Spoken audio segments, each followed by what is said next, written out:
for a time of meditation, I would like to dwell on this subject on the book of Nehemiah, chapter 2, verses 1 to 8. இப்பொழுது நம்முடைய தியானத்திற்கு பிரயோஜனமாக நெகேமியாவின் புத்தகத்தில் 2ஆம் அதிகாரத்தில் 1 முதல் 8 வரைக்குள்ள வசனத்தை ஆதாரமாக எடுத்துக்கொள்ள விரும்புகிறேன்.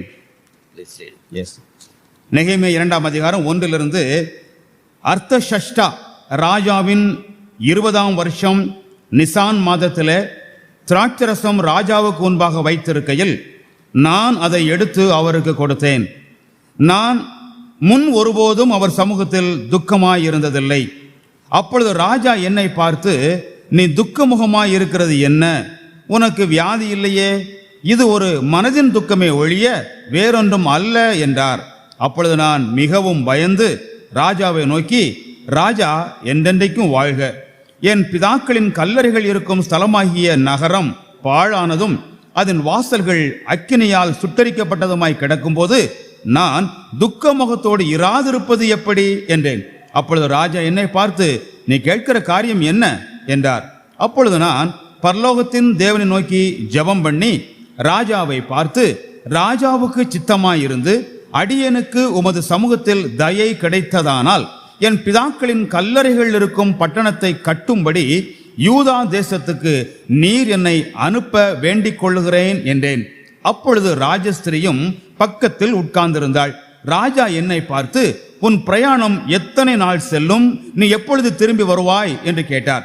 இவ்வளவு காலம் செல்லும் என்று நான் ராஜாவுக்கு சொன்னபோது என்னை அனுப்ப அவருக்கு சித்தமாயிற்று.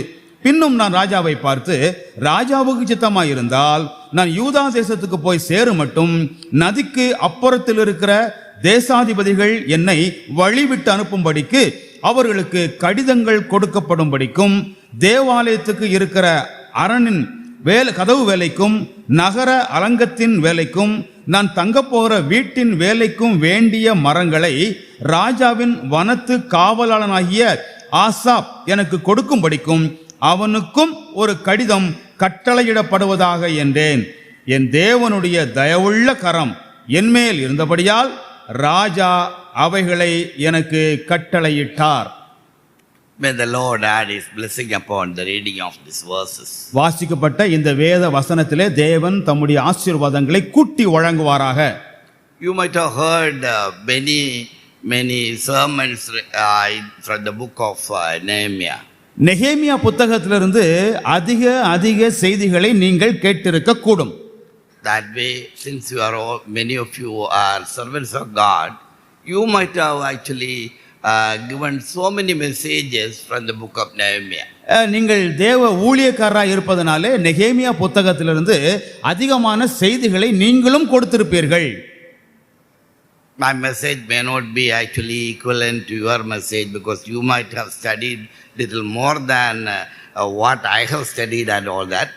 Some of the stray thoughts which are coming out of my நெகேமியா புத்தகத்திலிருந்து இப்பொழுது நான் கொடுக்கிற செய்தி ஒருவேளை நீங்கள் கொடுக்கிற செய்திக்கு இணையாக இல்லாமல் இருக்கலாம். ஏனென்றால் நீங்கள் வேத பகுதியை இன்னும் அதிகமாக அமர்ந்து படித்திருக்கிறவர்கள். ஆனாலும் இந்த வேத பகுதியிலே நேரடியாக செல்லும் பொழுது வருகிற கருத்துக்களை இப்பொழுது நான் பகிர்ந்து கொள்கிறேன். So I am not making any kind of introduction for my message. ஆகவே என்னுடைய செய்திக்கு எந்த விதமான முன்னுரையும் நான் கொடுக்கல. I believe that Nehemiah was a civil engineer by profession. நான் நம்புவது என்னவென்றால் நெகேமியா அவருடைய தொழிலை பொறுத்தமட்டிலே ஒரு கட்டுமான பொறியாளராக இருந்திருப்பார் என்று. What is written in the Bible, we cannot see any kind of reference on that. வேதத்தில் எழுதப்பட்டதிலே இதற்காக எந்த ஒரு மேற்கோளையும் பொருத்தமான காரியத்தையும் நாம் காண இயலாது. But the work what God has assigned unto him depicts that he may be having some kind of a larger understanding about a civil engineering work.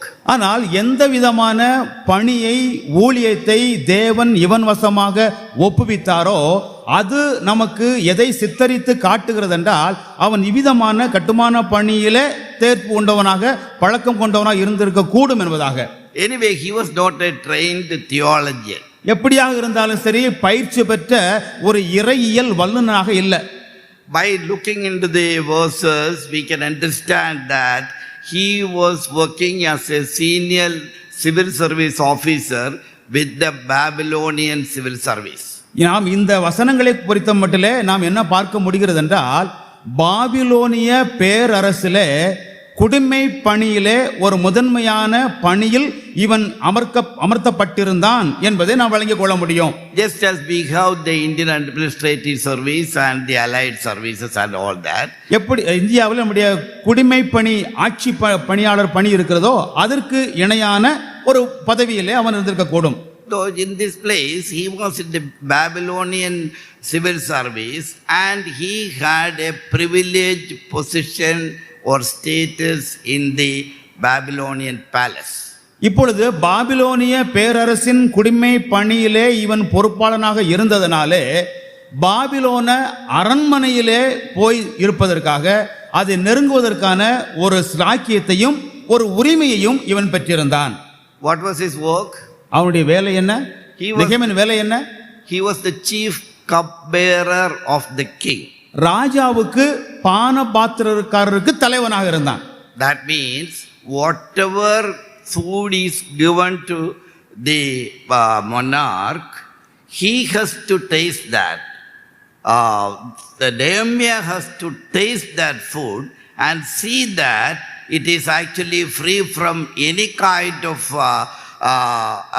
other matters which may actually affect the life of the monarch, and because of that he is having that kind of a senior position in the Babylonian civil service. இந்த பாபிலோனிய குடிமை பணியிலே இவனுக்கு கொடுக்கப்பட்ட இந்த பணி ஒரு முக்கியமான ஒரு பணியாக இருந்தது. ராஜாவுக்கு என்ன என்ன உணவுகள் வழங்கப்படுகிறதோ அந்த உணவுகளை முன்னதாக இவன் அருந்த வேண்டும். இந்த உணவின் மூலமாக அந்த பேரரசனுக்கு ஏதாவது ஊறு விளைத்து விடக்கூடாது, அவனுடைய உடல் நலத்திற்கு கேடு வந்துவிடக்கூடாது என்கிற அவனுடைய பாதுகாப்பை கருதி முதலாவது நெகேமியா தான் அந்த உணவை உண்கிறவனாக இருந்தான். By virtue of his position, we can understand that he was the chief of internal security of the king. இந்த மனிதனுடைய வேலையின் தன்மையை பொறுத்த மட்டிலே ராஜாவுடைய உள்வட்ட பாதுகாப்பு வளையத்திற்கு இவன் ஒரு தலைவனாக இருந்திருப்பான் என்று நாம் அறிந்து கொள்ள முடியும். But we can see a small paradox here. ஆனால் இந்த இடத்திலே ஒரு முரணான காரியத்தை நாம் பார்க்க முடியும். A Persian monarch is having a Jewish cupbearer. ஒரு பெர்சிய இனத்தை சார்ந்த பேரரசர் யூத குலத்தை சார்ந்த ஒருவனை பானபாத்திரக்காரனாக வைத்திருக்கிறான். These two countries are always at loggerheads with each other. இந்த இரண்டு நாடுகளுமே ஒன்றுக்கொன்று எப்பொழுதுமே மோதல் போக்கை கொண்டிருக்கிறவைகள். As a matter of fact, this Babylonian, the present king Ahasuerus or his father was instrumental in actually in demolishing the walls of Jerusalem. இந்த இப்போது அரசாட்சி இருக்கிற அர்தசஷ்டா ராஜாவாகனாலும் சரி, இவனுடைய தகப்பனாக இருந்தாலும் சரி, எருசலேமில் உள்ளவைகளை தகர்த்து போடுவதற்கான அறிவுரைகளை பெற்றிருந்தவர்கள். Nehemiah is a Jewish person. நெகேமியா ஒரு யூத மனிதன். He is belonging to an enemy country. அவன் ஒரு சத்துரு தேசத்தை சார்ந்தவன். So an enemy country citizen can be the chief of internal security of the king of Babylon. பாபிலோனிய நாட்டின் அரசனுக்கு எதிரி நாட்டை சேர்ந்த ஒருவன் உள்வளைய பாதுகாப்புக்கு தலைவனாக இருக்க முடியுமா? It is just like if you can think about an Indian counterpart. இப்போ நம்முடைய இந்திய நாட்டு முறைப்படியாக நாம் இப்படி சிந்தித்தால், can a Pakistani citizen can become a chief of Indian Prime Minister's chief security? ஒரு பாகிஸ்தான் குடியுரிமையை பெற்றவர் இல்லைஎன்றால் பாகிஸ்தான் நாட்டுக்காரர் நம்முடைய இந்திய பிரதமருடைய பாதுகாப்பின் உள் வட்டத்திற்கு தலைவனாக பொறுப்பு எடுக்க முடியுமா? No, never. இல்லை, ஒருபோதும் முடியாது. How can we trust a foreign citizen, that also an enemy country citizen? எப்படி ஒரு அயல் நாட்டை, அதுவும் நமக்கு விரோதமாய் இருக்கிற நாட்டை சார்ந்த குடியுரிமை கொண்டவனை நம்ப முடியும்? But we see the paradox here. ஆனால் இங்கே உள்ள முரண்பாடை பாருங்க. The Persian king is having a Jewish cupbearer or the Jewish person or a Jewish citizen as the chief of his internal security. இங்கே பாபிலோனிய மன்னன் யூத மனிதனாகிய அவர்களுக்கு விரோதமாய் இருக்கிற குலத்தை சார்ந்த யூத மனிதனை தன்னுடைய பானபாத்திரக்காரனாக, அதாவது இவனுடைய பாதுகாப்பின் உள் வளையத்திற்கு தலைமை பொறுப்பு கொண்டவனாக வைத்திருக்கிறான். Why there was no other Babylonian civil service or IAS, we can say the Indian administrative service like that, the Babylonian administrative service, BAS, there was no person of that country who is befitting to take over this charge. இப்போ பாபிலோனிய அரசை பொறுத்த மட்டும் நம்முடைய இந்திய அரசு பணி, ஆட்சி பணி இருக்கலவா, IAS, இது போன்ற இதற்கு இணையான பணிதான், இது விலை போன்ற பணிதான். இந்த விதமான பணியை செய்வதற்கு பாபிலோனிய நாட்டை சார்ந்த வேற யாருமே இல்லையா? யாரும் இந்த பொறுப்பை எடுப்பதற்கு ஆளே கிடையாதா? Why that Babylonian king has got this kind of a trust and confidence in this enemy country citizen? ஏன் இந்த பாபிலோனிய அரசனுக்கு எதிரி நாட்டின் குடியுரிமையை பெற்ற இவர் மீது ஒரு நம்பிக்கை, இவர் மீது ஒரு உறுதியான எண்ணம் வந்தது? There was only one reason. ஒரே ஒரு காரணம் மட்டும்தான். Integrity is not easily available in the local market. மன உத்தமம் என்பது ஒருபோதும் உள்ளூர் சந்தையிலே புறம்பாக்கப்படுவது இல்லை. If you got that kind of an integrity, even the enemies will understand and acknowledge that. நம்மிடத்தில் உள்ள உத்தமத்தை விரோதியாயிருக்கிறவர்களும் இனம் கண்டு கொள்வார்கள்.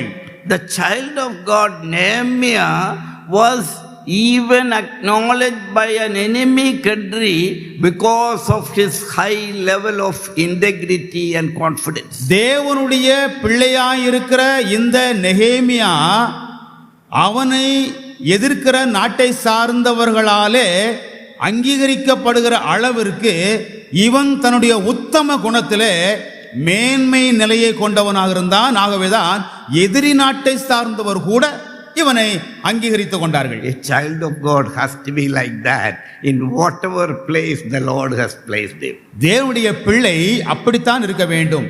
எங்கெல்லாம் தேவன் அவளை வைக்கிறாரோ அந்த இடத்திலெல்லாம் அப்படியே இருக்கணும். He or she should be a person of integrity. அவன் இப்படிப்பட்ட ஒரு மன உத்தமத்தை கொண்டவனாக இருக்க வேண்டும். She or she should be a person of commitment and totally be sold out for the cause for which the Lord has called him or her and placed in such a situation. அவனோ அவளோ அப்படிப்பட்ட ஒரு அர்ப்பணிப்போடு தேவன் அவளை அல்லது அவனை எதற்காக அழைத்தாரோ, எந்த இடத்துல ஏற்படுத்தி வைத்தாரோ அதை நிறைவேற்றுகிற அளவிற்கு உத்தமம் உள்ளவளாக இருக்கணும். This we are talking about a top level officer with the Babylonian civil service. இப்போ இந்த இடத்துல பாபிலோனிய குடிமை பணியை பொறுத்த மட்டிலே உயர்மட்ட அதிகாரியை குறித்து நாம் பார்க்கிறோம். We know about the slave girl who came to Naaman's house and then for serving him and his mistress. நாம் அறிந்திருக்கிறோம், நாமானுடைய வீட்டிலே ஒரு அடிமை பெண்ணாக பணி செய்வதற்கு வந்த ஒரு சிறுமி. She was just a jadu pocha person. அவள் மிகவும் அடிமை பணியாக செய்யக்கூடிய வேலை, கீழ்மட்டமான வேலை செய்யக்கூடிய பெண் தான். But she was a person of integrity. ஆனால் அவள் ஒரு உத்தம பண்பு கொண்ட நபராக இருந்தாள். She was a person of commitment. அவள் அர்ப்பணிப்பு கொண்ட ஒரு நபராக இருந்தாள். Therefore her mistress was totally depending and relying on her.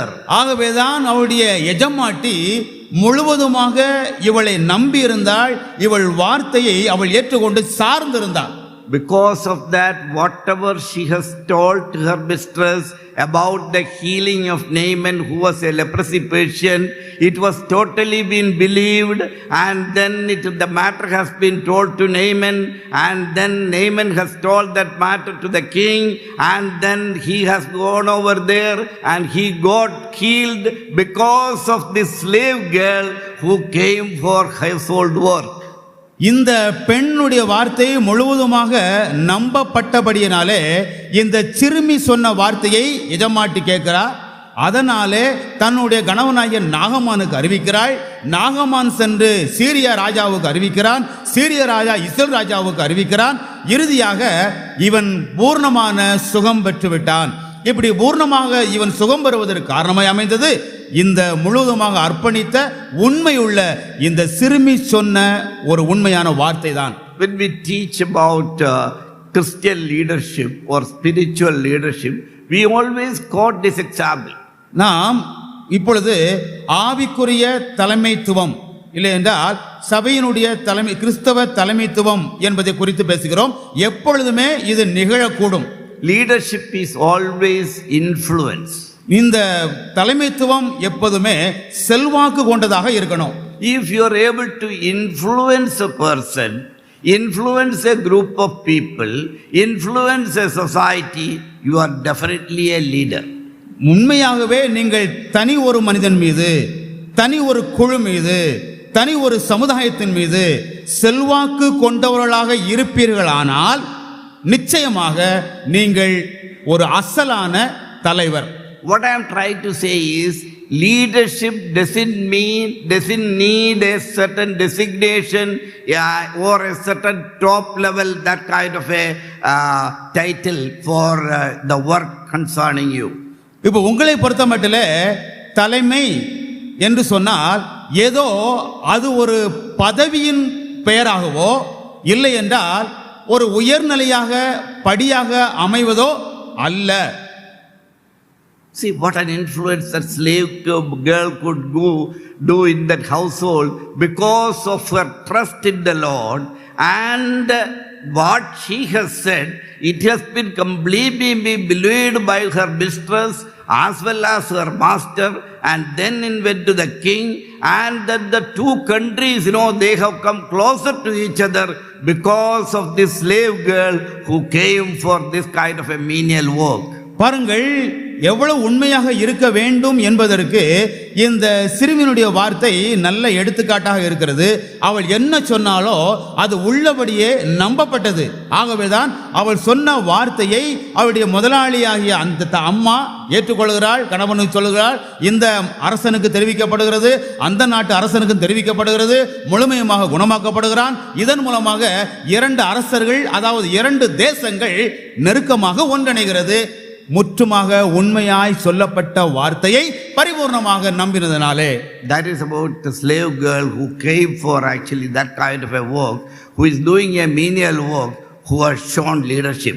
Here, a topmost person who is actually of a civil service in that kind of a level, he is also showing that kind of leadership which could influence many, and the country also could be saved because of him. முதலாவது இந்த சிறுமியை பார்க்கிற வேளையிலே அவள் ஒரு அற்பமான இல்லையென்றால் கீழ் நிலையில் உள்ள வேலைக்காக கொண்டு வரப்பட்டிருந்தாலும் அந்த இடத்துல அவள் தலைமை பண்பு கொண்டவளாக இருந்ததை நாம் காண முடியும். ஆகவேதான் எஞ்சின காரியங்கள் எல்லாம் அன்றைக்கு நாகமான் வாழ்வில் நடந்தது. இந்த இடத்துல நெகேமியாவை பொறுத்தமட்டிலே பாபிலோனிய குடிமை பணியிலே உயர்மட்ட நிலையிலே பதவி வகிக்கிறான். அவனும் இங்கே ஒரு தலைமை பண்பு கொண்டவனாக இருப்பதை நாம் காண முடியும். Here Babylon as well as Israel, they are totally loggerheads with each other. இங்கே பாபிலோன் ஒரு பக்கம், இன்னொரு பக்கம் இஸ்ரவேல் தேசம் முற்றுமுடிய ஒருவருக்கு ஒருவர் பகைஞராக இருக்கிறார்கள். But because of the work what the Lord has assigned unto Nehemiah, both the countries are coming closer to each other. That we will see in the next part of our message. தேவன் நெகேமியாவுக்கு எப்பேற்பட்ட ஒரு பொறுப்பை ஒப்பு கொடுத்தாரோ அதன் மூலமாக இந்த இரண்டு தரப்பினரும் ஒருங்கிணைவதற்கு நெருங்குவதற்கு வாய்ப்பாக அமைந்தது. நாம் அதை சற்று அப்புறமாக பார்ப்போம். When we come to the read portion, in verse 2, we read like this. நாம் படித்த வேத பகுதிக்கு வருவோம். நெகேமியா 2ஆம் அதிகாரத்தின் 2வது வசனம் இப்படி சொல்கிறது. Therefore the king said to me, why is your face sad, since you are not sick? There is nothing but sorrow of heart. ராஜா அவனை பார்த்து, நீ துக்கமுகமாய் இருக்கிறது என்ன? உனக்கு வியாதி இல்லையே, இது மனதின் துக்கமே ஒழிய வேறொன்றும் அல்ல என்றார். So I became dreadfully afraid. நான் மிகவும் பயந்தேன். See, in the previous chapter we can see he had Nehemiah has got some visitors. அதுக்கு முந்தின அதிகாரத்தை பார்க்கும் பொழுது நெகேமியா சில விருந்தினரை இல்லை என்றால் அவன் சில பேரை அவனிடத்தில் வந்ததை அவன் அனுபவித்தான். சிலர் வந்தாங்க அவங்ககிட்ட. Who are the visitors? அவனிடத்தில் வந்தவர்கள் யார்? அந்த விருந்தினர் யார் அவர்கள்? His own brother Hanani and a team of others who came from Jerusalem to visit Nehemiah. அதாவது அவனுடைய சகோதரராகிய ஆனானியும் அவனோடு சேர்ந்த சில சகோதரரும் இப்பொழுது நெகேமியானிடத்தில் வருகை தந்திருக்கிறார்கள். When we read that portion, we can see in verse 2, chapter 1, verse 2, we read something pertinent. இப்பொழுது நெகேமியா புத்தகத்தில் 1ஆம் அதிகாரத்தின் 2வது வசனத்தை படிக்கும் பொழுது தொடர்புடைய சில காரியத்தை நாம் அங்கே காண முடியும். That Hanani, one of my brethren, came with men from Judah, and I asked them concerning the Jews who have escaped, who had survived captivity, and concerning Jerusalem. என் சகோதரில் ஒருவனாகிய ஆனானியும் வேறே சில மனுஷரும் யூதாவிலிருந்து வந்திருந்தாங்க. அவர்களிடத்தில் நான் சிறையிருப்பில் மீண்டு தப்பின யூதரின் செய்தியும் எருசலேமின் செய்தியும் விசாரித்தேன். Hanani may not be having this kind of a privilege, provision anywhere, and he may not be having that kind of a status and all that. Maybe Nehemiah only got into Babylonian civil service and all that, and he is in such an elevated position. At the same time, now Hanani and his people are coming over here. Now the course of things, what is happening is something amazing.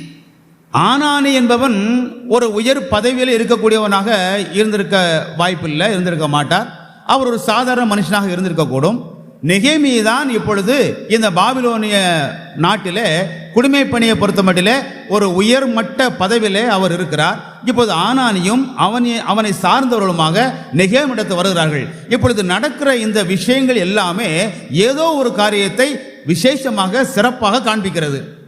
We know that Nehemiah is in a privileged position in the king's palace, and there is nothing he cannot do, and he is actually in a very good position. There is no need for him.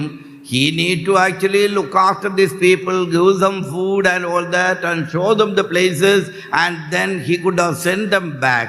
Instead, he is asking about the well-being of his own people, and especially about the status and position of Jerusalem. நெகேமியா பொறுத்த மட்டுமில்லை இப்பொழுது அரசனுடைய அரண்மனையிலே ஒரு உயர் பதவியில் இருக்கிறான். அவனுக்கு ஏராளமான பொறுப்புகள், எக்கச்சக்கமான வேலைகள், இவைகளை பார்க்க வேண்டும், அவளை கவனிக்க வேண்டும், இவைகளை எல்லாம் காண வேண்டும் என்ற பொறுப்பு மிக்க ஒரு நிலையில் இருந்தாலும் ஆனானியும் அவருடைய சகோதரர் வந்திருக்கும் பொழுது வேண்டுமானால் அவர்களுக்கு உணவை கொடுத்து அவர்களை கவனித்து அவர்களை அனுப்பி இருக்கலாம். ஆனால் இவனுக்கு இதெல்லாம் பார்ப்பதற்கு நேரமும் இல்லை, இவனுக்கு தேவையும் இல்லை. ஆனாலும் என்ன செய்கிறான்? சிறையிருப்பிலிருந்து மீண்டு போன அந்த யூதர்களை குறித்து விசாரிக்கிறான். மிக குறிப்பாக எருசலேம் நகரத்தினுடைய நிலை எப்படி இருக்கிறது என்ற ஒரு கருதலோடு, அப்படிப்பட்ட ஒரு ஆதங்கத்தோடு அவன் விசாரிக்கிறவனாக, அக்கறை கொண்டவனாக இருக்கிறான். That means Nehemiah, even though he is enjoying every privileges there in the king's palace, he is still concerned about his people and also about Jerusalem. That means whenever he thinks about Jerusalem, it stirs up his emotions, and Babylon, because Babylonians have led it to the ruins, the temple has been desecrated, and there was lot of unrest in this country. But still Even though Nehemiah is in a foreign land, he is still thinking about Jerusalem. நெகேமியா இப்பொழுது எல்லாவிதமான சிலாக்கியங்களையும் உயர் பதவியின் நிலையிலே அனுபவித்துக் கொண்டிருக்கிறான். ஆனால் கூட தன்னுடைய சொந்த ஜனத்தை குறித்து அவன் கரிசனை கொள்கிறான். சொந்த தேசமாகிய எருசலேமை குறித்து கரிசனை கொள்கிறான். ஏனென்றால் இந்த பாபிலோனிய நாட்டு மக்களால் தான் வளமிக்க செழுமை மிக்க அழகு வாய்ந்த தேவாலயம், இந்த இஸ்ரவேல் தேசம் எல்லாமே சீரழிக்கப்பட்டு கிடக்கிறது. ஆனால் கூட தன் நாட்டின் மீது அக்கறை கொண்டவனாக, தன்னுடைய சுய தேசத்தின் மீது நாட்டம் கொண்டவனாக, இங்கே இருந்தாலும் அதை குறித்து விசாரிக்கிறவனாக நெகேமியா இருந்தான். Brothers and sisters, this is a pertinent point. We should all understand that wherever the Lord has placed us, our mindset should be always that of the heavens and all its glory. And also we have to think about the people of God and about the assemblies of God. And these should be the things which should always be in our mind. And we should pray and we should do all possible with us, because that is our first love and that is the particular thing which God has given unto us. அருமையான சகோதர சகோதரிகளே, நாம் எந்த இடத்தில் இருந்தாலும் நம்முடைய சிந்தை இப்படிப்பட்டதாக இருக்க வேண்டும். முதலாவது தேவன், அவருடைய மகிமை, இதை குறித்த அந்த பரலோக மகிமை குறித்த சிந்தை நமக்கு இருக்க வேண்டும். அதுபோலவே நாம் எந்த இடத்திலே தேவனாலே வைக்கப்பட்டிருந்தாலும் தேவனுடைய பிள்ளைகள், தேவனுடைய சபை, இதை குறித்ததான சிந்தனைகள் தான் நமக்கு மேலோங்கி இருக்க வேண்டும். அப்படிப்பட்ட அக்கறை கொண்டவர்களாக இருக்க வேண்டும் என்பதற்காகத்தான் தேவன் நம்மை குறித்து விருப்பம் கொண்டவராக இருக்கிறார். This has taken place in the month of Nisan, that means the month of May. Nissan என்கிற மாதம், அதாவது மே திங்கள் அன்று இது நடைபெற்றது. Whatever was happening in the first chapter. முதல் அதிகாரத்தில் என்னவெல்லாம் நிகழ்கிறது? Now after 5 months of fasting and prayer, we are seeing the incidents whatever is happening in chapter 2. 5 மாதங்களாக உபவாசம், ஜெபம், இவைகளுக்கு பின்பு நிகழ்வுகளை 2ஆம் அதிகாரத்தில் காண்கிறோம். He was specifically praying for God's leading, how he should actually go forward in building the walls of Jerusalem. இவன் எருசலேமின் அலங்கத்தை கட்டுவதற்காக எவ்விதமான காரியங்களை பெற்றுக்கொள்ள வேண்டும் என்பதை குறித்து குறிப்பிட்டு அந்த ஒரு காரியத்திற்காக தேவனை நோக்கி ஜெபிக்கிறவனாக, அவருடைய நடத்துதலை நாடுகிறவனாக இருக்கிறான். Nehemiah knew that he is in an enemy country, and this King Ahasuerus and his father, they were actually instrumental in demolishing the walls of Jerusalem. Now the mission is on him that he has to actually build the walls of Jerusalem. So how we can actually project that thing? First of all, he has to get the leave. In the civil service, it's very difficult to get long leave and all that. So he has to get leave, and then he has to get money, he has to get provisions, and he has to get materials. How he can do this and all that? He was praying, fasting and praying for 5 months, and then thereafter he has decided to do something, and that exactly we were reading in chapter 2 verse 2. நெகேமியா இப்பொழுது எதிரியின் நாட்டிலே இருக்கிறார். இன்னும் சொல்ல போனால் இப்பொழுது ஆட்சி பொறுப்பில் இருக்கிற அர்த்தசஷ்டா, இவனுடைய தகப்பனார் தான் எருசலேமையும் எருசலேமின் அலங்கங்களையும் இடித்து போடுவதற்கு கருவிகளாக பயன்படுத்தப்பட்டவர்கள். அப்படி இருக்க இந்த அயல் நாட்டில் இருந்து கொண்டு அந்த நாட்டை சீரமைக்கும் பணி செய்வதற்கு எவ்விதமாக நெகேமியா இப்படிப்பட்ட ஒரு தூண்டுதலையும் பொறுப்பையும் எடுத்துக்கொள்ள முடியும் என்பதே ஒரு சவாலாக இருக்க, இவன் ஒரு குடிமை பணியின் உயர்மட்ட பதவியில் இருப்பதனாலே முதலாவது விடுமுறை என்பதே மிகவும் அரிதான ஒரு காரியம். அதிலும் நீண்ட விடுப்பு என்பது பொறுத்த மட்டிலே இவருடைய பணியிலே கிடைக்காத ஒன்று. ஆகவே விடுமுறை கிடைக்க வேண்டும். இதற்கான அனுமதி கிடைக்க வேண்டும், இதற்கான பணம் கிடைக்க வேண்டும், இதற்கான பொருள் சாயம் கிடைக்க வேண்டும். இவ்வளவெல்லாம் பெற்றுக்கொண்டு இதை செய்ய வேண்டுமானால் இது சாதாரணமான விஷயம் அல்ல. ஆனால் இந்த பொறுப்பு அவனுக்கு கொடுக்கப்பட்டபடினாலே இதை எப்படி செய்ய வேண்டும் என்பதற்காகத்தான் 5 மாதங்களாக நெகேமியா உபவாசிக்கிறான், ஜெபிக்கிறான். அதற்கு அப்புறமாக என்ன செய்யப்பட்டது என்பதைத்தான் நாம் வாசித்த வசனங்களில் கண்டோம். In chapter 2 verse 2 we see that Nehemiah has gone to the king with a saddened face. 2ஆம் அதிகாரம் 2ஆம் வசனத்திலே பார்க்கிறோம், நெகேமியா அரசனிடத்திலே வருத்தம் தோய்ந்த முகத்தோடு போகிறாரு. You know what is the after consequence of going to the king's place, and then with a saddened face if he is there and all that?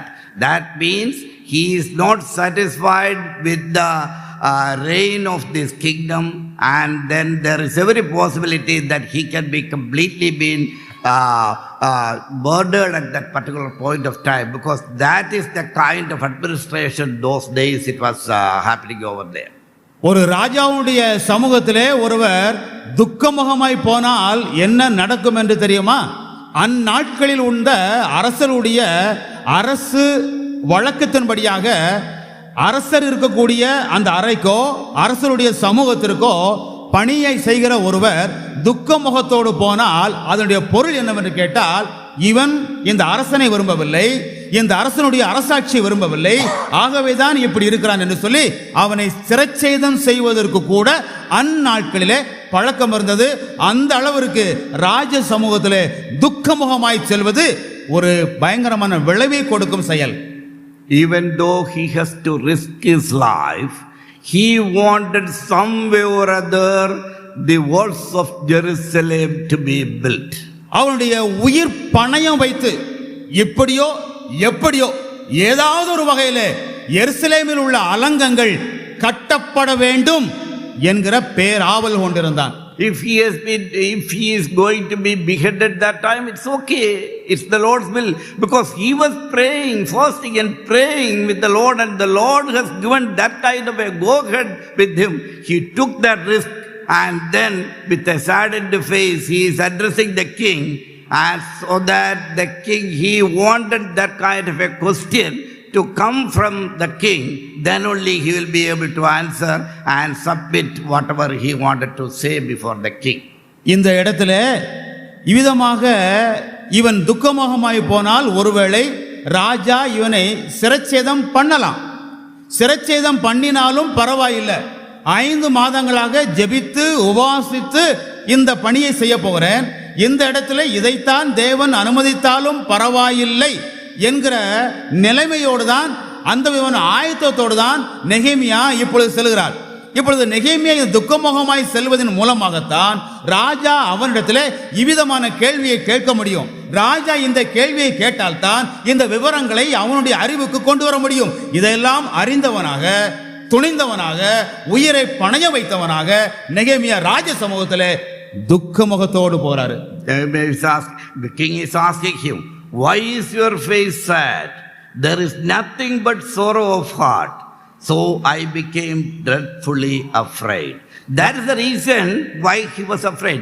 After these 2 sentences, why your face is sad and it is nothing sorrow of heart, then immediately the king can call his people, come and behead this person. ராஜா 2 காரியத்தை கேட்கிறாரு. உன் முகம் ஏன் துக்கமாய் இருக்கிறது?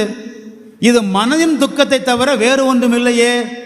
அதுக்கப்புறம் பார்க்கிறோம், நான் மிகவும் பயந்து. ஏன் பயந்தான் என்றால், இந்த 2 வார்த்தையுமே அரசன் உச்சரித்தாலே அடுத்த கணமே ஒரு சேவகனை அழைக்க முடியும். பட்டயத்தை எடுத்து வா, இவன் தலையை வாங்கு என்று அவனாலே சொல்ல முடியும். ஆகவேதான் இந்த இடத்துல நெகேமியா இவ்விரு அரசனுடைய உச்சரிப்பை கேட்டவுடனே பயந்து கொள்கிறான். Even though it was an adverse negative comment from the king, God has given him wisdom and diligence to use that negative comment to submit whatever he wanted to place before the king, and he could completely do that because of the God-given wisdom he has received because of his 5 months fasting and prayer. இப்போது அரசனிடத்திலிருந்து எதிர்மறையான கூற்றுகள் எழும்பி வந்தாலும் அந்த எதிர்மறையான கூற்றுகளையும் இவனுடைய உயர்ந்த ஞானத்தினாலும் இவனுடைய விவேகத்தினாலும் அதை நேர்மறையாக இவனால பயன்படுத்த முடிந்தது. அதன் மூலமாக என்ன காரியங்களை இவனிடத்திலே ராஜாவுக்கு தெரிவிக்க வேண்டும் என்று எண்ணம் கொண்டிருந்தானோ அத்துணை காரியங்களையும் ராஜாவுக்கு தெரியப்படுத்தினான். அதற்கு காரணம் இவன் கொண்டிருந்த விவேகம், உயர்ந்த ஞானம். இதற்கு மூல காரணமாய் அமைந்தது 5 மாதங்களாக உபவாசித்து ஜெபிக்கிறான். ஆகவே விவேகத்தை பெற்று எதிர்மறையான இந்த கூற்றிலே தன் விவரங்கள் அனைத்தையும் ராஜாவுக்கு தெரியப்படுத்துகிறான். Brothers and sisters, we should understand one thing. When we are going through adverse situations, when we are going through a hostile community and environment, then that the only way of actually overcoming that situation is our continuous prayer, if necessary fasting and prayer, and then only we will get that kind of a wisdom from the Lord how to go along. And definitely because of this God-given wisdom, we will be able to completely surpass all those problems which has been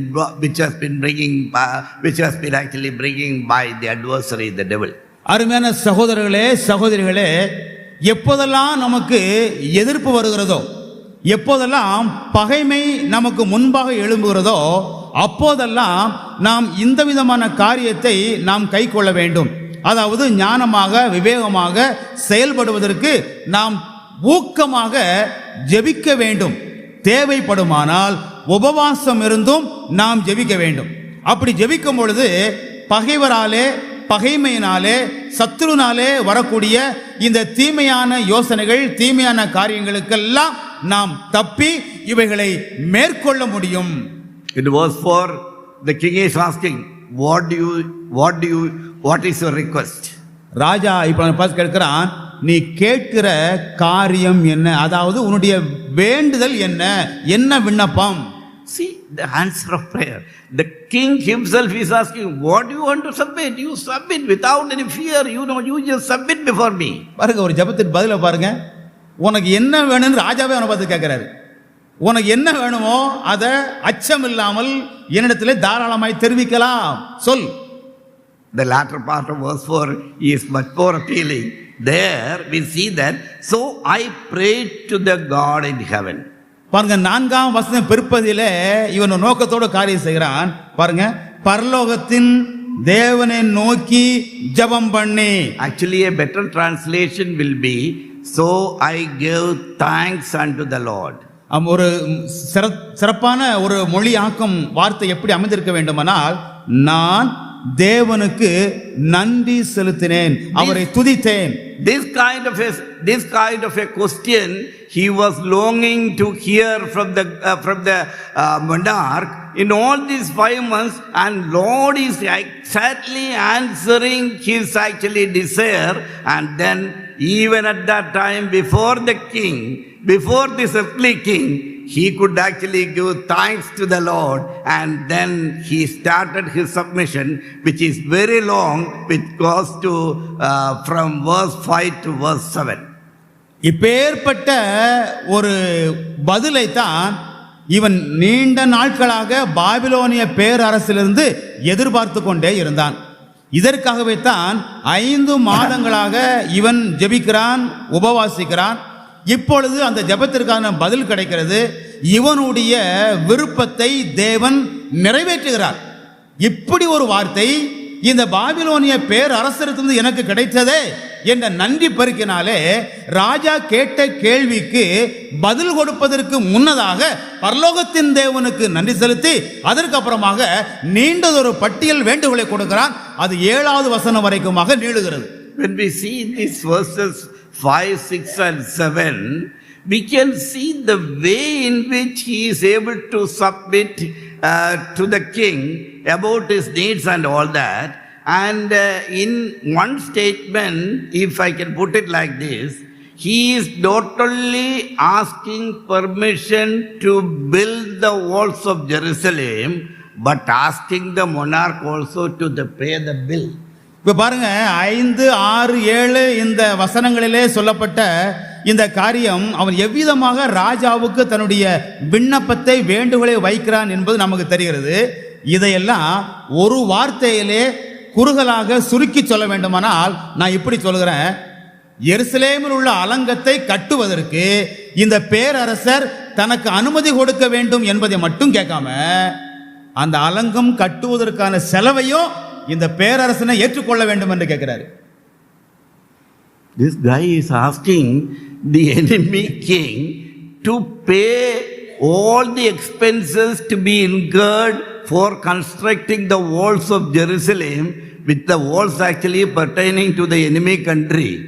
இப்போ இவர் ஒரு எதிரி நாடாகிய அந்த பேரரசனை பார்த்து தன்னுடைய நாட்டிலே இருக்கக்கூடிய இடிக்கப்பட்ட அலங்கங்களை கட்டுவதற்கான செலவுகள் எல்லாம் அவர் செலுத்த வேண்டும். இந்த அலங்கங்கள் மெய்யாகவே இந்த பேரரசனுக்கு எதிரி நாட்டு அலங்கம் தானே. Without making much of a sound, nearly come to, I can give you an example. இப்போ ரொம்ப சத்தம் இல்லாம நான் உங்களுக்கு இதை சொல்லுகிறேன். நான் உங்களுக்கு ஒரு எடுத்துக்காட்டை சொல்ல முடியும். You can use it. நான் சத்தம் போடலாம். It is less like asking the Indian BJP chief asking the Pakistan premier to build the Ayodhya temple. இப்பொழுது ஒரு இந்திய பிஜேபி தலைவராக இருக்கிறாரே அவரை பார்த்து அயோத்தியில பாகிஸ்தானுக்குரிய ஒரு தொழுகை கூடத்தை கட்டுவதற்கு நீ செலவு பண்ணு, அங்க நீ கட்டி கொடு அப்படின்னு இவங்கிட்ட கேட்கற மாதிரி இருக்கு. Is it possible? அதெல்லாம் நடக்குமாங்க? சாத்தியமா? But he had the audacity to say that because the hand of the Lord was favorable unto him. We are reading that later. இதை செய்வதற்கு அவனுக்கு ஒரு நெஞ்ச அழுத்தம், ஒரு நெஞ்சு தைரியம் இருந்தது. என்றால் பார்க்கிறோம், கர்த்தருடைய தயவுள்ள கரம் அவன் மீது இருந்தது. He had the audacity to tell them that you and your father has demolished the walls of Jerusalem, so it is your basic duty to see that these walls of Jerusalem has to be constructed by you and you only.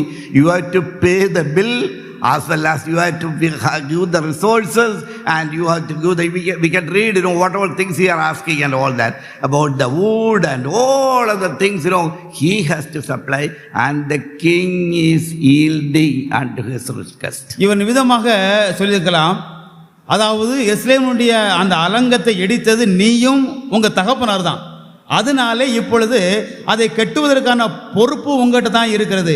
ஆகவே இது அலங்கத்தை கட்டுவதற்கு அனுமதி மட்டுமல்ல, இது கீழே பார்க்கிறோம் என்னென்ன வேண்டுதலை வைக்கிறான், இதற்கு அவன் அனுமதி கொடுக்க வேண்டும்.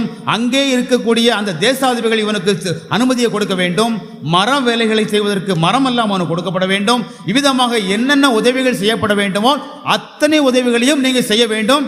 இதை நீரும் உம்முடைய தகப்பனாரும் சீரழித்தபடினாலே இதை நீங்கள் தான் செய்ய வேண்டும், செலவுகளை நீங்கள் தான் ஏற்றுக்கொள்ள வேண்டும் என்கிற வகையாக நெகேமியாவிட்ட இப்ப இந்த கோரிக்கை வைக்கிறான். The larger question here is how Nehemiah could actually ask the king all these things and provisions after risking his own life. இப்போ இங்க மிகப்பெரிய கேள்வி என்னன்னு கேட்டா, நெகேமியா தன்னுடைய சொந்த உயிரையே பணயம் வைத்து ராஜாவிடத்தில் போய் இந்த ஒரு பெரிய வேலையை செய்வதற்கு அனுமதி மட்டுமல்ல, இந்த வேலைக்கு தேவையான பொருள் உதவிகள் அனைத்தையும் எனக்கு தாரும் என்று கேட்பதற்கு எப்படி தைரியம், தன்னுடைய உயிரை கூட பணயம் வைக்கக்கூடிய இருந்தது என்பதுதான் கேள்வி. Brothers and sisters, one cardinal principle is involved in this kind of a decision. இந்த வகையான ஒரு விண்ணப்பம் மற்றவர்கள் சார்பாக ஏறெடுக்கிற காரியத்திலே ஒரு பொருத்தமான ஒரு கூற்று இங்க இந்த பகுதியில் இருப்பதை நம்ம பார்க்க முடியும். I can put it like this. நான் விதமாக சொல்ல முடியும். You will never lighten any load unless you feel the pressure on your own shoulders. உங்களுடைய சொந்த புயத்தின் மீது அதிகமான அழுத்தத்தை நீங்கள் பெறுகிற வரைக்கும் அவரை சாதாரணமாக நீங்க பார்க்க முடியாது. Unless and until we have that kind of a pressure in our own shoulders, that kind of a load in our own shoulders, we will not be able to do anything for the Lord. பாருங்க, நம்முடைய தோள் மீது, நம்முடைய தலை மீது அதிகமான அழுத்தம், அதிகமான பாரம் வருகிற வரைக்கும், எப்போ நாம் அதை உணர்கிறோமோ அது வரைக்கும் நாம் இந்த காரியத்தை செய்ய முடியாது. Here Nehemiah personally felt the pressure of rebuilding Jerusalem on his own shoulders. Even though he is in a privileged position, he has got everything under the sun, and there is no need for him and all that. But thinking about Jerusalem and thinking about his own people in Israel, he thought that is his basic work, because he has been put in that kind of a place, that kind of a status, and he only can do this kind of a marvelous work for the Lord. இப்பொழுது நெகேமியா இந்த எருசலேமின் அலங்கத்தை கட்டுவதற்கான பணியாகிய பொறுப்பை தன் மீது விழுந்ததாக எடுத்துக்கொள்கிறான். இதை தன்னுடைய தோள்களிலே அழுத்தப்பட்ட ஒரு சுமையாக இவன் எடுத்துக்கொண்டு இந்த ஒரு காரியத்தை இவன் செய்வதற்கு இப்பொழுது இவனை பொறுத்த மட்டிலே அவசியமே இல்லை. இவன் அரசுடைய அரண்மனையிலே பெரிய ஒரு பதவியில் இருக்கிறாரு. எல்லா விதமான சிலாக்கியங்களையும் உரிமைகளையும் சலுகைகளையும் இவர் அனுபவித்துக் கொண்டிருக்கிறார். இதன் மீது அவருக்கு இப்பொழுது அவசியம் இல்லை. ஆனாலும் தன்னுடைய ஜனங்கள் மீதும் தன்னுடைய தேசத்தின் மீதும் இவருக்கு அக்கறை இருந்ததனாலே நெகேமியா ஒன்றை புரிந்து கொள்கிறான். இந்த மாபெரிய பணியை செய்வதற்காக என்னை தேவன் இந்த உயர்ந்த இடத்திலே ஏற்படுத்தி வைத்திருக்கிறார். இது என்னாலே செய்யக்கூடும் என்பதற்காக தேவன் வைத்தார் என்பதை நெகேமியா உணர்ந்து கொள்றாரு. Nehemiah had a great vision for Jerusalem. எருசலேமை பொறுத்தமட்டிலே நெகேமியாவுக்கு பெரிய ஒரு தரிசனம் இருந்தது. When there was a great vision like that, always our Lord will give adequate provision for implementing that vision. எப்பொழுது இந்த பெரிய ஒரு தரிசனம் இருக்கிறதோ அப்பொழுதெல்லாம் அந்த தரிசனத்தை நிறைவேற்றுவதற்காக தேவையானவைகளை தேவன் நமக்கு அருளுகிறவராக இருக்கிறார். After getting a positive note from the king, from the monarch, இப்பொழுது பேரரசிடமிருந்து ராஜாவிடத்திலிருந்து நேர்மறையான ஒரு பதில் கிடைத்ததுக்கு அப்புறம் Nehemiah met the governors and the work has started. நெகேமியா இப்பொழுது அயலாகத்தில் பார்த்தார், அவங்கள சந்தித்தார், வேலை ஆரம்பித்தது. There was lot of destructive activities at that time in Persia. பெர்சியாவிலே அழிவுக்கு ஏதுவான பலவிதமான செயல்பாடுகள் அன்றைக்கு இருந்தன. There was lot of security risk even for the king. ராஜாவு கூட இந்த பலவிதமான பாதுகாப்பு எல்லாம் இருந்தது.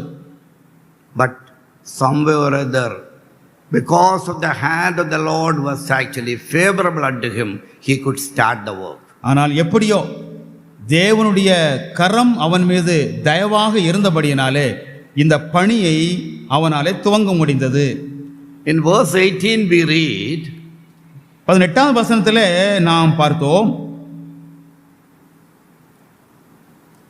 என் தேவனுடைய கரம், the latter part of 18 we read, let us rise up and build. எழுந்து கட்டுவோம் வாருங்கள். Then they set their hands to this good work. அப்பொழுது இந்த நல்ல வேலைக்கு தங்கள் கைகளை திடப்படுத்தினார்கள். Now another cardinal principle is coming on the way. இப்பொழுது மற்ற ஒரு இசைவான ஒரு விதி, ஒரு ஒரு ஒப்பந்தம், ஒரு ஒரு ஒரு பொருள் இங்கே வழியிலேயே இதோடு கூட இணைந்து வருகிறது. There we read all of them together, let us arise and build. That was their slogan. இப்போ எல்லாரும் சேர்ந்து இருக்கிறாங்க. நாம் எழுந்து நாம் இணைந்து கட்டுவோம் என்கிற ஒரு வார்த்தையை ஒரு குரலில் அவர்கள் சொல்கிறார்கள். But in verse 19, the next verse itself, we can see that somebody else is saying, let us arise and destroy. ஆனால் 19வது அடுத்த வசனத்திலே பார்க்கிறோம், சில பேர்கள் எழும்பி சொல்கிறார்கள், நாம் இந்த காரியத்தை குலைத்து போடுவோம். Brothers and sisters, whenever you are rising and thinking of building something, it is not the material building what I am saying. whatever we are going to do for the Lord in any positive direction, after much prayer and after much that kind of a waiting and after getting specific leading from the Lord, don't think that the movement will be very smooth. அருமையான சகோதரர்களே சகோதரிகளே, நீங்கள் எதை கட்ட வேண்டும் என்று முயற்சித்தாலும், இப்பொழுது பொருளாக இருக்கிற சொல்லர்த்தமாக இருக்கிற இந்த கட்டடத்தை மட்டும் சொல்லவில்லை, ஆண்டவருடைய பணிக்காக என்ன வேலைகளை கட்ட வேண்டும், என்ன வேலையை செய்ய வேண்டும் என்று நீங்கள் விரும்பினாலும் அதற்காக ஜெபித்து ஆயத்தப்படுத்தப்பட்டு காத்திருந்து தேவனுடைய நடத்துதலோடு அந்த வேலையை நீங்கள் ஆரம்பித்தாலும், இவ்வளவு காரியம் நடந்ததுனாலே இதெல்லாம் சுலபமாக போய்விடும், எளிமையாக மேற்கொண்டு விடலாம் என்று ஒருபோதும் கருதாதீர்கள். Whenever you say, let us arise and build, the adversary will say, let us arise and destroy. எப்பொழுதெல்லாம் எழுந்து கட்டுவோம் வாருங்கள் என்று நீங்க சொல்கிறீர்களோ, அப்பொழுதெல்லாம் எதிரிகள் சொல்வார்கள், எழுந்து நாம் உடைத்து போடுவோம் என்று. Any noble endeavor in life is not without opposition. இந்த உலகத்திலே எந்த ஒரு மேன்மையான, எந்த ஒரு ஞானமாக சாதனையை மேற்கொண்டார்களோ அவர்கள் எவர்களுமே எதிர்ப்பு இல்லாமல் சாதிக்கவில்லை. I know that as Christian workers, as evangelists, you are facing this very same situation in many places. Whenever you are trying to do something good, the adversary will come and he will completely torpedo whatever you have decided in your heart to in a positive manner. எனக்கு தெரியும், சுவிசேஷ பணி செய்கிறவர்கள், கர்த்தருக்காக பல வகையில ஊழியம் செய்கிறவர்கள், ஆண்டவருக்காக இதை செய்ய வேண்டும் என்ற ஒரு வாஞ்சையோடு உங்களுடைய மன விருப்பத்தின்படியே நீங்கள் செய்ய ஆரம்பித்த போது, இல்லைன்றால் எதையெல்லாம் நீங்கள் செய்தீர்களோ அதையெல்லாம் எதிர்பாராத விதமாக எதிரியாய் இருக்கிறவர்கள் ஒரே நேரத்தில் உங்களுடைய வேலையெல்லாம் குலைத்து போடுவதற்காக, உங்களுடைய மனமுடி செய்வதற்காக எதிர்ப்பான காரியங்களை செய்வார்கள். I think it is Lord's servant Brother A.W. Tozer who said, whom God will use greatly, he will allow him to be hurt deeply. A.W. Tozer என்பவர் சொன்னார், எவரை தேவன் வல்லமையாக பயன்படுத்த வேண்டும் என்று தெரிந்து கொண்டாரோ அவரை ஆழமாக பாதிக்கப்படுவதற்கு அனுமதிக்கிறார். So whenever the adversary does some kind of a negative work, some kind of a destructive work in your missions, don't be afraid, because the Lord has allowed him to do it of greater gains and larger blessings for him and for his kingdom. எப்பொழுதெல்லாம் உங்களுடைய விருப்பம் இல்லை என்றால் ஊழிய செயல்களுக்கு எதிர்மறையான, இல்லை என்றால் அழிவு நாசம் செய்யக்கூடிய காரியம் வருகிறதோ அப்பொழுதெல்லாம் நீங்கள் மனம் துவண்டு போக வேண்டாம். இவைகளெல்லாம் தேவன் அனுமதித்திருக்கிறார். ஏன் அனுமதித்திருக்கிறார் என்றால், இப்பொழுது எந்த ஒரு உங்களுடைய கிரியை அழிக்கப்பட்டதோ, எந்த உங்களுடைய முயற்சி நிறுத்தப்பட்டதோ, இதை விட மிகப்பெரிய ஒரு சாதனையை, மிகப்பெரிய ஒரு செயலை அவருடைய ராஜ்யத்திற்காக நீங்கள் செய்ய வேண்டும் என்று தேவன் உங்களை குறித்து நோக்கம் வச்சிருக்கிறாரு. The time is going to end and therefore I had to go very very fast. நேரம் குறைவா இருப்பன ரொம்ப வேகமா நான் போக வேண்டியிருக்கு. The next chapters we can see the way in which actually the work of the Lord has been hindered, has been actually been affected by so much opposition to this godly work of Nehemiah. மூன்றாம் அதிகாரத்திலே நெகேமியாவினாலே மேற்கொள்ளப்பட்ட இந்த பணியானது எவ்விதமாக பலவிதமான எதிர்ப்புகள், இந்த வேலைக்கு இடையூறாக வரக்கூடிய விரோதங்களாக தடைப்பட்டது என்பதெல்லாம் நாம் மூன்றாம் அதிகாரத்தில் பார்க்கிறோம். If possible you can actually go home and then this really been reflecting in our mind, you know, the way in which the Lord does his work, even though the Satan is at work in all 24/7 times and all that, but the Lord's hand, if it is favorable on you, ultimately the work of the Lord cannot be hindered by any forces of the Satan at any point of time. ஒருவேளை நம்மை அச்சுறுத்ததாக இருக்கக்கூடும். தேவனானவருடைய வேலைகளை நாம் செய்கிற வேளையிலே ஒருவேளை சாத்தான் கூட 7 நாளும் 24 மணி நேரத்திலே வாரத்தின் 7 நாட்களும் இதற்கு முனைப்பாக செயல்பட்டு எதிர்ப்பாக இதை தடுக்க வேண்டும் என்று பலவிதமான குழப்பமான நாசகரமான வேலைகளை செய்து வந்தாலும் தேவன் நம்முடைய பட்சத்தில் நமக்கு சாதகமாக இருப்பாகும் பொழுது நிச்சயமாக இவனுடைய அத்தனை காரியங்களும் அடிக்கப்பட்டு போய் தேவனுடைய திட்டம் நிறைவேறும். From verse 19, if you read to chapter 2, verse 19, if you read, we will see a Sanballat, we will see a Tobiah, we will see an Arab, we will see Ammonites, and we will see the men of Ashdod. So umpteen number of people who are against the work of the Lord, but the work of the Lord has gone through. நாம் 19 படிக்கும் பொழுது சம்பல்லா, Tobiah, கேஷே, Arabian, அம்மோனியன் இப்படிப்பட்ட பல வகையான எதிர்ப்புகள் எல்லாம் எழும்பி வந்தது. ஆனாலும் தேவன் தம்முடைய காரியத்தை முடித்தார். I have written here 8 types of oppositions which has to be faced by Nehemiah for his work for the Lord. நெகேமியா தேவனுடைய வேலையை செய்வதற்காக 8 வகையான எதிர்ப்புகள் அவனுக்கு இருந்ததாக நான் இங்கே குறிப்பாக வைத்திருக்கிறேன். I'll just mention that and I'll go through. நான் இதை குறிப்பிட்டு விட்டு செல்கிறேன். In chapter 2 verse 19 we can see opposition through ridicule. 2ஆம் அதிகாரம் 10ஆம் வசனத்திலே இவர்களை நிந்திப்பதன் மூலமாக எதிர்ப்பு வருகிறது. Chapter 6 verse 9 we can see opposition through threat of attack.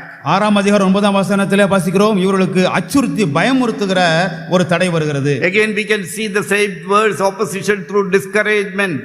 மறுபடியுமாக இவர்களை தளர்ந்து போக பண்ணுகிற ஒரு தடை வருவதையும் பார்க்கிறோம். Chapter 6 verse 6 we can see opposition through extortion.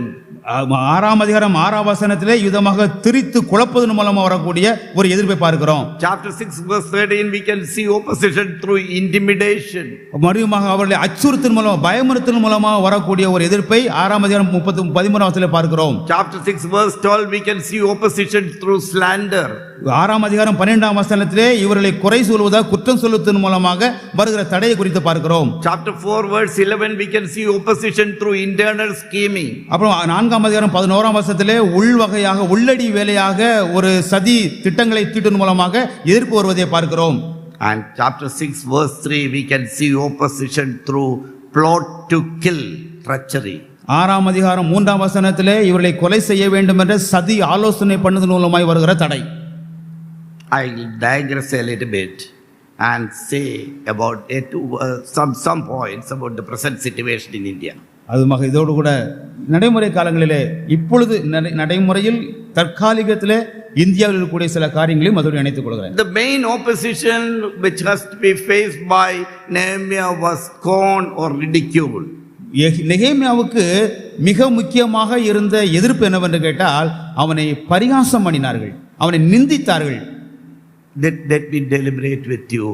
Why only Christianity is being ridiculed and scorned, and then that kind of a persecution to come only for real, genuine Christians?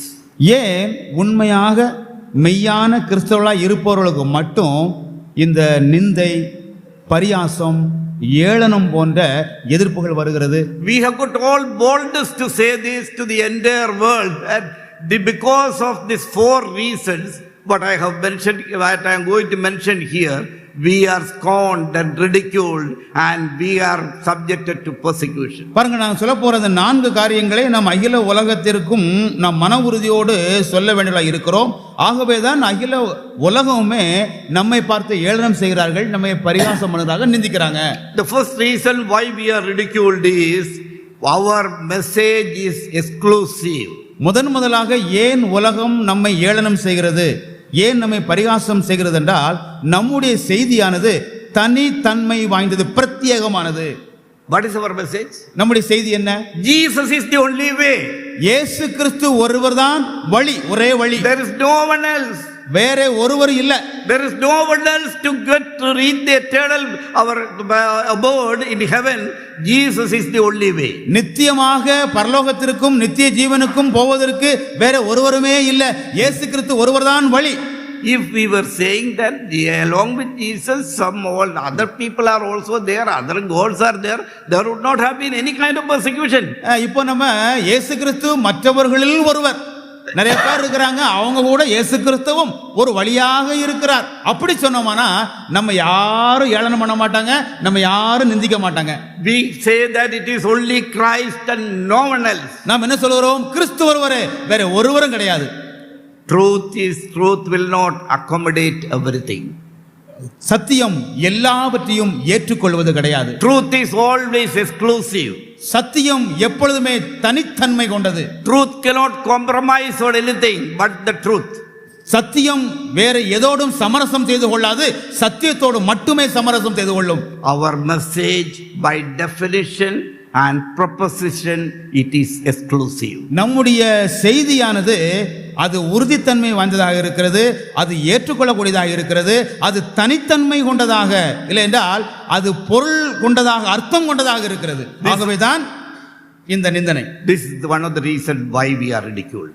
இதுதான் நாம் ஏன் பரிகசிக்கப்படுகிறோம் என்பது காரணங்களில் ஒரு காரணம். This is one of the reasons that why we are actually being persecuted. இதனால்தான் நாம் பல நேரங்களில் துன்பப்படுத்தப்படுகிறோம், நமக்கு பல பிரச்சனை வருது என்கிற காரணங்களில் இது ஒரு காரணம். The second reason is, இரண்டாவது காரணம், we see the unseen. நாம் காணாதவைகளை காண்கிறோம். We see the unseen. காணாதவைகளை காண்கிறோம். Our vision is not actually what we can see by our naked eyes. நம்முடைய பார்வை, நம்முடைய தரிசனம் என்பது நம்முடைய நேரடி கண்களாலே எதை காண முடியுமோ அது அல்ல. We have got a longer vision. நமக்கு ஒரு தொலைநோக்கு பார்வை உண்டு. We can see whatever is unseen by others. மற்றவர்களுக்கெல்லாம் எது அதரிசனமாய் இருக்குதோ, மற்றவங்களால எதை பார்க்க முடியலையோ அதையெல்லாம் நாம் பார்க்கிறோம். Yesterday we have considered Abraham proceeding to an unseen place, unheard place, because of his trust in the Lord. நாம் நேற்று சிந்தித்தோம் அல்லவா, ஆபிரகாம் தான் காணாத, தான் கேள்விப்படாத ஒரு இடத்திற்கு புறப்பட்டு போனான். காரணம், அவன் தேவனை விசுவாசித்தான். When worldly people, when bitter experiences comes in their life, they will be completely be shattered and they will be forlorn and they will completely be in a disaster. உலக மக்களை பொறுத்தப்பட்டலே ஏதாவது வாழ்க்கையிலே கசப்பான அனுபவங்கள் வந்துமானால் அவர்கள் முற்றிலுமாக நிலைகுலைந்து போய்விடுவார்கள். அவருடைய எல்லா காரியத்தினர்கள் சீர்குலைந்து அப்படியே உடைந்து போய்விடுவாங்க.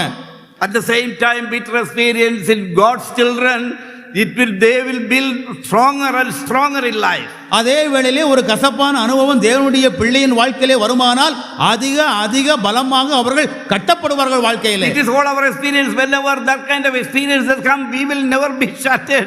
We have got that kind of a person who is completely in charge and control of all situations here in this earth. இதையெல்லாம் நம்முடைய வாழ்க்கையெல்லாம் அனுபவித்திருக்கிறோம். எப்பொழுதெல்லாம் விதமான நெருக்கடிகள், விதமான பிரச்சனைகள் வந்தபோது அப்பொழுதெல்லாம் நாம் நிலைகுலைந்து சீர்குலைந்து போகவில்லை. எல்லாவற்றிலும் தேவன் தம்முடைய கட்டுப்பாட்டில் வைத்திருக்கிறார் என்பதிலே நாம் நம்முடைய நம்பிக்கை வைத்திருந்தோம்.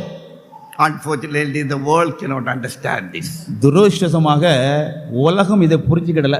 Therefore, they will scorn us, they will ridicule us, and they will persecute us. அதனால அவங்க நம்ம நிந்திப்பாங்க, நம்மை பரியாசம் பண்ணுவாங்க, நம்மை துன்புறுத்துவாங்க.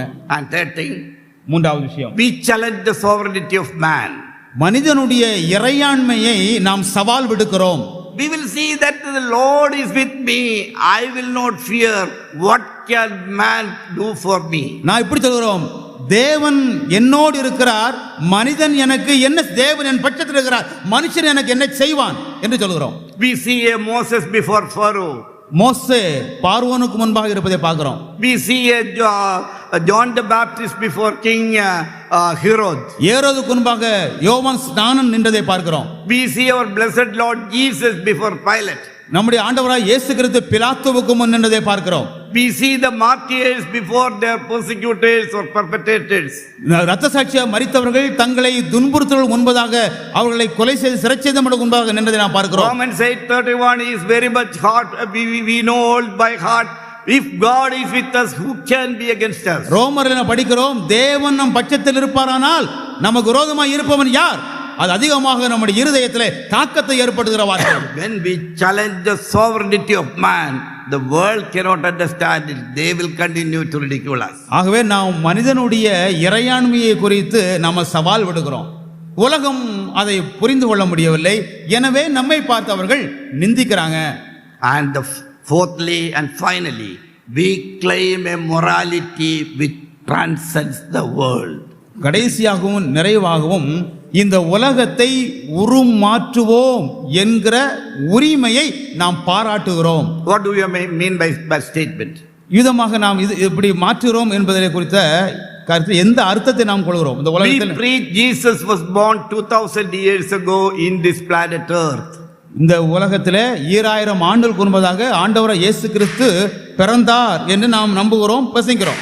We believe and preach that Virgin Mary was conceived by the Holy Spirit and gave birth to Jesus. ஆண்டவராகிய இயேசு கிறிஸ்துவை கன்னியாக இருந்த மரியாள் பரிசுத்த ஆவியினாலே கருவுற்று அவரை பெற்றாள் என்பதை நாம் நம்புகிறோம், பிரசங்கிக்கிறோம். Can the world understand this? இதை இந்த உலகம் புரிந்து கொள்ளுமா? For the world it is the mock of the mockster or the pun of the punster. உலகத்தை பொறுத்தமட்டில்லை இதெல்லாம் அவர்களுக்கு பரிகாசமாக ஏளனமாக ஒரு களியாட்டாகத்தான் இருக்கும். But as far as we are concerned, it is our treasured truth, and we know that Mary has been overshadowed by the Holy Spirit of God. ஆனால் நம்மளை பொறுத்தமட்டில்லை இது மிகப்பெரிய ஒரு பொக்கிஷம் நிறைந்த ஒரு சத்தியம். பரிசுத்த ஆவியினாலே மரியாள் பரிசுத்த ஆவி நிழலிட்டது.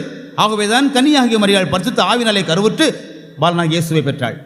So don't think that the world will be with you when actually adversity happens in your lives. ஆகவே உங்களுடைய வாழ்க்கையிலே இந்த உலகத்திலே எதிர்ப்புகளும் பலவிதமான போராட்டங்களும் வரும் பொழுது உலகம் உங்களை ஏற்றுக்கொள்ளும் என்று நீ நினைக்க வேண்டாம். They will continue to scorn you, they will continue to ridicule you, and they will continue to belittle you, and they will continue to persecute you also. உலகத்தை பொறுத்த மட்டும் அவங்க தொடர்ந்து உங்களை நிந்திப்பாங்க, தொடர்ந்து உங்களை துன்பப்படுத்துவாங்க, அவங்க தொடர்ந்து உங்களை பரிகாசப்படுத்துவாங்க, உங்களை மட்டுப்படுத்தி கொண்டு தான் இருப்பாங்க. But we can wholeheartedly believe and completely comply with the Lord's word, because when the Lord himself has said that when the Lord is with us, who can be against us? ஆகவே நாம் முழுமையான ஒரு விசுவாசத்தோடு தேவனுடைய வார்த்தைகளுக்கு ஒத்தவாறு பரிபூர்ணமான நம்பிக்கையில இருக்கும் பொழுது நாமும் உள்ள ஒரு உள்ளான ஒரு மனதின் நம்பிக்கையோடு சொல்ல முடியும், தேவன் நம் பட்சத்தில் இருப்பாரானால் நமக்கு விரோதமாய் இருப்பவன் யார்? Coming back to the subject, even though this kind of a ridicule, this kind of a scorn, and this kind of an opposition was from all and sundry, Nehemiah could complete the construction of the walls of Jerusalem within how many days? எத்தனை நாள்? விதவிதமான நெருக்கடிகள், விதமான எதிர்ப்புகள், ஏளனங்கள், பரியாசங்கள், நிந்தைகள், சத்துரு இதெல்லாம் வந்தால் கூட நெகேமியா அலங்கத்தை எத்தனை நாட்களுக்குள்ளே கட்டி முடித்தான்? 52 days. Thank you, sister. 52 நாள். Thank you, sister. What a great God we are serving. பாருங்க எவ்வளவு பெரிய ஆண்டவருக்கு நம்ம ஊழியம் செய்கிறோம். When this kind of opposition comes, we will anytime we will be bewildered, we will be actually be perplexed. There is absolutely no need for that, because the Lord is the one who is totally with us at all times of opposition, and thereby Lord will see that the task which he has started in us, he will complete it in his own time. விதமான நெருக்கடிகளும் விதமான எதிர்ப்புகளையும் வருகிற வேளையிலே ஒருவேளை நாம் திகைத்து போகிறோமா, ஏன் என்று அறியாமல் சோர்ந்து போகிறோமா? எதுவுமே தேவையில்லை. நம்மிலே நற்கிரியை தொடங்கின தேவன் அதை நிறைவேற்றுவதற்கு அவர் வல்லவராக இருக்கிறார். அவர் எப்போது நம்மோடு கூட இருக்கிறார். Brothers and sisters, so let us continuously work for the Lord. சகோதர சகோதரிகளே, கர்த்தருக்காக ஊழியம் செய்வதிலே நாம் தொடர்ந்து இருப்போம்.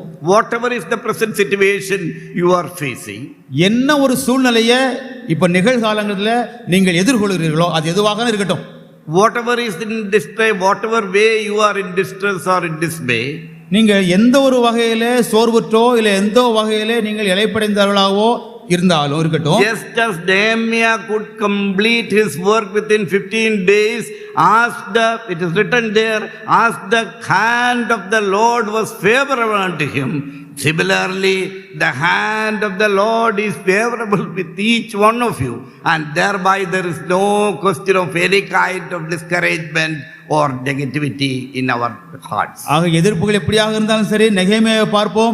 எவ்விதமான எதிர்ப்புகள் வந்தாலும் 52 நாட்களுக்குள்ளாக அந்த அலங்கம் முழுவதையும் அவன் கட்டி முடிக்க முடிந்தது போல என்ன விதமான பிரச்சனைகள் வந்தாலும், என்ன விதமான எதிர்ப்புகள், என்ன விதமான அச்சுறுத்தல்கள் வந்தாலும் கூட தேவன் தம்முடைய பணியை நம் மூலமாக செய்து முடிப்பதற்கு அவர் வல்லவராகவே இருக்கிறார். ஆகவே நாம் மனம் தளர்ந்து போக வேண்டாம்.